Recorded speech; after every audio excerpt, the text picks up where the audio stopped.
Johan Mus, bonjour. Vous êtes franchisé Mobalpa à Bénaud, près de Lyon. Tout d'abord, merci d'avoir accepté l'invitation de Franchise Magazine. Bonjour Vincent, c'est moi qui vous remercie pour me laisser l'opportunité d'échanger avec vous aujourd'hui. Pouvez-vous, pour commencer, nous en dire plus à propos de votre parcours professionnel avant de rejoindre l'enseigne Mobalpa?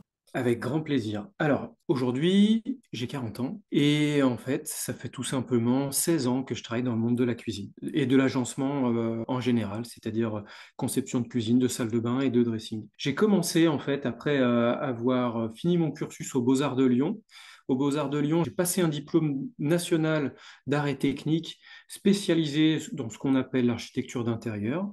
Et après ce diplôme-là, je m'étais inscrit dans une formation en alternance à Lyon, toujours, qui était vraiment dédiée au monde de la cuisine. Et j'ai fait donc ma première expérience dans une boutique en centre-ville de Lyon, avec une marque italienne à l'époque, dans laquelle je suis resté en fait 1 an et demi d'alternance, plus 1 an et demi en CDI. Après cette expérience-là, j'ai travaillé pour un autre indépendant, en fait, hein. C'était un indépendant, toujours pareil, cuisine et salle de bain.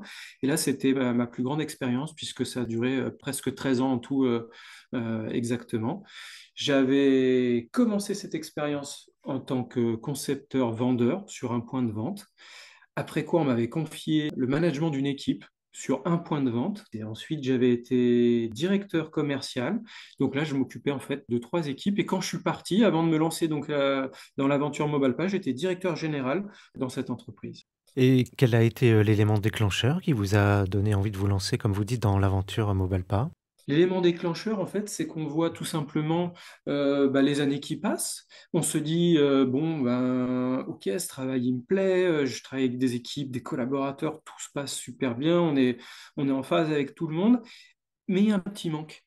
On se dit, tiens, ce job-là, est-ce que je le ferais pas un jour pour moi-même? Et en fait, c'est ce qui me manquait. Et plus les années passaient, et plus ce manque devenait important. Et un jour, on se réveille, on se dit, bon, c'est le moment ou jamais, parce que si on le fait pas maintenant, un jour, on risque d'avoir des regrets, de se réveiller trop tard et de se dire, ben, ok, j'ai eu une belle carrière, je me suis bien amusé, mais j'ai jamais lancé ma propre boutique. Et donc, je voulais surtout pas avoir ce regret-là. Et c'est pourquoi, qu'à un moment donné, je me suis dit, tiens, allez, cette fois, on fonce, on se met le petit coup de pied aux fesses qu'il faut, on sort de sa zone de confort et puis on y va, quoi. Et qu'est-ce qui vous a conduit à choisir Mobalpa pour ce projet? Il y a du choix hein, dans le monde de la cuisine, c'est vrai qu'il y a du choix. Il y avait plusieurs choses pour moi qui étaient des indérogeables. La première, c'était je souhaitais travailler avec une marque française. Je voulais absolument que le produit que je puisse vendre, pouvoir vraiment mettre en avant au sein de mes clients, auprès de mes équipes, dire, bah, voyez, ce produit-là, il est fabriqué ici en France, en l'occurrence Mobalpa, comme vous le savez, c'est à Thônes. Par rapport à Beno, on est à 2 heures. Donc pouvoir dire aux clients, voyez, à 2 heures d'ici, il y a presque 2000 personnes qui travaillent, 2000 Français qui travaillent dans cette usine pour concevoir la cuisine qu'on va monter chez vous, quoi. Et pour moi, ça avait vraiment du sens. Donc ça, c'était le premier point, c'était un produit français. Le deuxième point, je me suis dit, quitte à choisir, on va dire, un partenaire, une franchise, autant prendre un nom qui ait une notoriété, une belle notoriété auprès du public.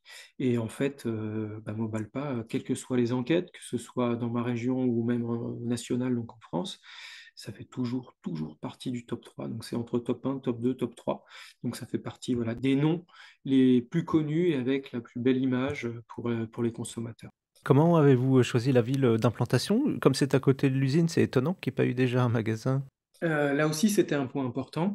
Donc, quand on fait le choix, moi, ça s'est passé comme ça. D'abord, j'ai fait le choix de l'enseigne. Et ensuite, l'enseigne m'a dit, bon, eh bien, sur votre secteur, il y a tel emplacement et tel emplacement. Il y avait 2 emplacements disponibles, donc Bénaud et un autre. Et en fait, j'ai choisi Bénaud tout simplement parce que c'est une ville qui ressemble en termes de proportion de propriétaires, en termes de proportion de maisons individuelles, à un secteur que j'avais bien travaillé par le passé. Quand on se lance comme ça dans une aventure, l'important, c'est de minimiser les risques. On essaye toujours de se rapprocher d'un petit peu de ce qu'on a connu pour optimiser tout simplement le savoir qu'on a emmagasiné.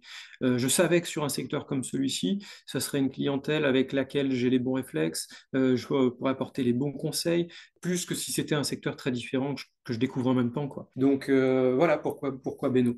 Et comment l'enseigne vous a-t-elle formé, sachant que vous étiez déjà un professionnel de la cuisine? Qu'est-ce qu'elle vous a apporté de plus? Ah, il nous apporte beaucoup. Honnêtement, ils nous apportent beaucoup, l'enseigne. Alors, la première chose, ils vont nous former à leurs propres produits. Donc, j'ai eu la chance d'avoir une formation d'une semaine sur le produit et sur les logiciels propres à l'enseigne directement à Tone. Et c'est pas tout. En plus de ça, on a des formations en e-learning, c'est-à-dire qu'on a accès tout au long de notre temps de formation au logiciel de la marque avec un principe de question-réponse qui nous aide à connaître toutes les spécificités du produit, tous les avantages qu'il peut avoir.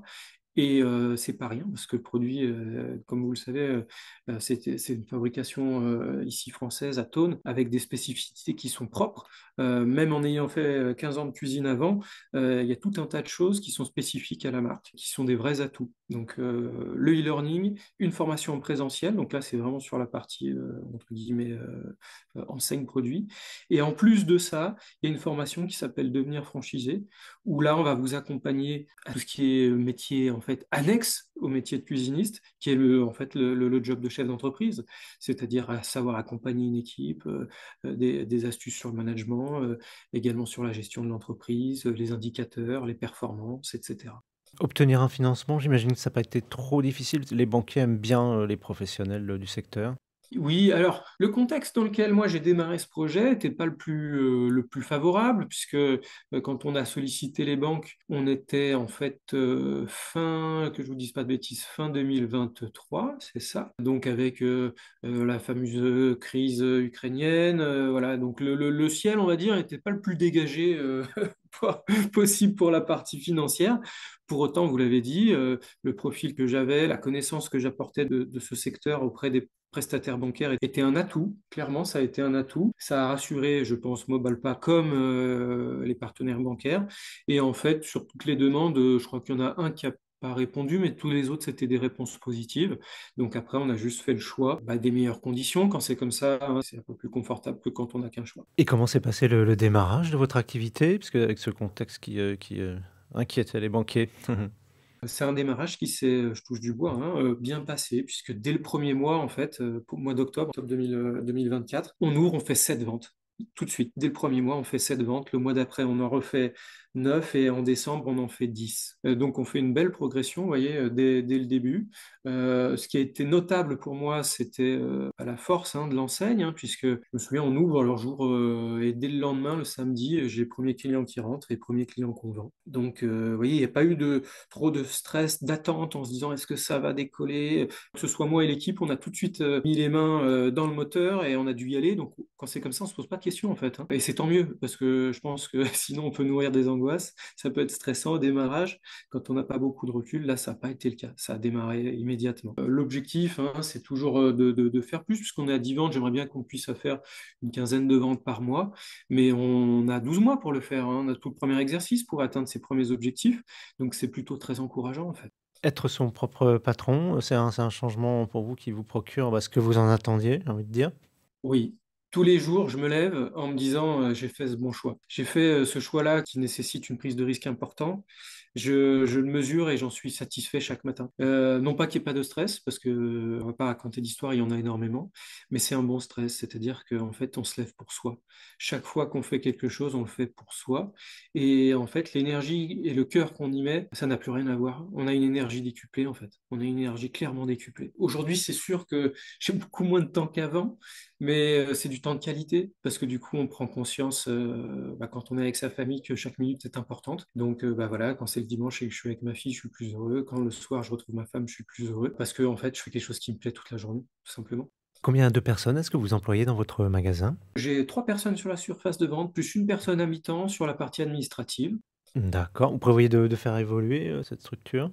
Oui, clairement, j'espère que les résultats vont continuer à progresser, ce qui me permettrait idéalement d'avoir 4 personnes sur la surface de vente, donc 4 concepteurs-vendeurs, et idéalement d'avoir quelqu'un qui puisse m'épauler après sur la partie technique. Donc la partie technique dans notre métier, plus précisément, c'est le passage des commandes, la vérification des commandes et les maîtrises également effectuées chez nos clients avant le lancement en fabrication. Et pour finir, quel conseil vous pourriez donner à quelqu'un qui hésiterait à, se lancer en tant que franchisé dans la cuisine?